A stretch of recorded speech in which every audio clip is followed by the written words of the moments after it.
तो सबसे पहले एक नियम का पालन अवश्य करें।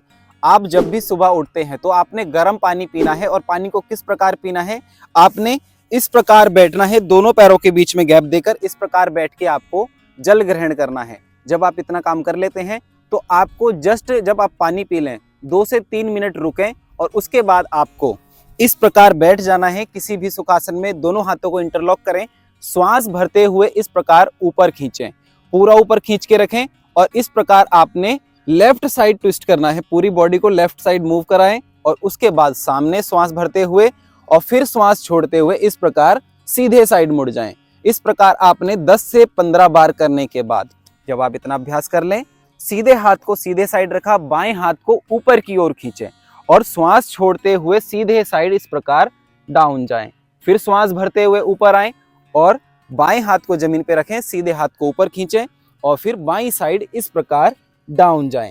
10 से 15 बार आपको इसका भी अभ्यास करना है। अब जस्ट इसके बाद आपने ट्विस्टिंग करनी है।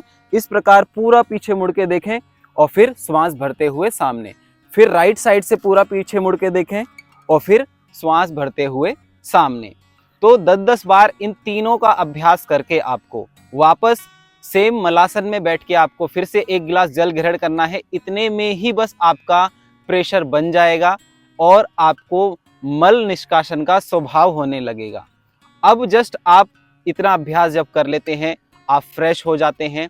अब आपको इसके बाद एक नियम का पालन और करना होगा जो आपके आगे के लिए बहुत उपयोगी रहेगा कि आपके कॉन्स्टिपेशन की समस्या और खाना आपका सड़ेगा नहीं, अपितु खाना पचेगा और शरीर की प्रत्येक कोशिका तक उसके न्यूट्रिशन पहुंच सकेंगे।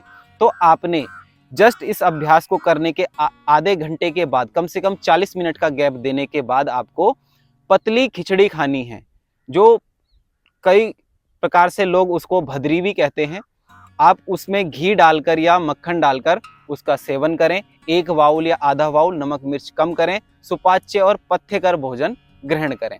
सिर्फ आपको इतना ही अभ्यास करना है और इस प्रकार के नियमों का पालन करना है। आप देखेंगे कि आप जो भी खाते हैं, आपका खाना शरीर के भीतर जाकर पचेगा, अपितु सड़ेगा नहीं। अब आपको सिर्फ इतना ही अभ्यास। तो आपको कैसे पता लगेगा कि आपका खाना पच रहा है या सड़ रहा है? तो देखिए, जब भी आप अपान वायु का निष्कासन करते हैं और अपान वायु आपकी क्रूर हो जाती है, बहुत दुर्गंध आती है, तो समझिए आपके शरीर में खाना पच नहीं रहा है, अपितु खाना सड़ रहा है और उसके न्यूट्रिशन संपूर्ण शरीर तक नहीं पहुंच पा रहे हैं। तो यही एक तरीका है खाना पच रहा है या सड़ रहा है इसको जानने का। और साथ ही साथ में अगर खाना सड़ने लगेगा तो अल्सर जैसी प्रॉब्लम, कब्ज, कॉन्स्टिपेशन की प्रॉब्लम आपको होने लगेंगी। और इस अभ्यास को करने के बाद इन सभी चीज़ों से आपको छुटकारा मिल जाएगा। तो आज का हमारा अभ्यास बस इतना ही था।